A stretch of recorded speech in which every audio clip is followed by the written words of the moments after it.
மாசி மகம் என்பது தமிழ் மாதமான மாசி மாதத்தில் மகம் நட்சத்திரம் சேரும் நாளில் வரும் ஒரு புனித திருநாள். எப்போது வரும்? தமிழ் மாதமான மாசி பிப்ரவரி முதல் மார்ச் வரை மாதத்தில் மகம் நட்சத்திரம் வரும் நாளே மாசி மகம். ஏன் முக்கியம்? இந்த நாளில் நதிகள், கடல் போன்ற நீர்நிலைகளில் புனித நீராடுவது மிகவும் சிறப்பாக கருதப்படுகிறது. கோவில்களில் உள்ள உற்சவர் மூர்த்திகளை ஊர்வலமாக கொண்டு வந்து தீர்த்தவாரி நீராட்டு விழா நடத்துவார்கள். பாவ நிவர்த்தி, பித்ரு தர்ப்பணம் செய்வதற்கு ஏற்ற நாள் என நம்பப்படுகிறது.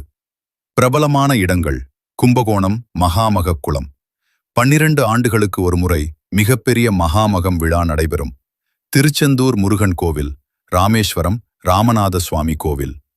ஆன்மீக அர்த்தம்: நீரில் நீராடுவது என்பது உடல் சுத்தம் மட்டுமல்ல, மனம் மற்றும் கர்ம சுத்தத்தையும் குறிக்கிறது. மாசி மகம் என்பது தமிழ் மாதமான மாசி மாதத்தில் மகம் நட்சத்திரம் சேரும் நாளில் வரும் ஒரு புனித திருநாள்.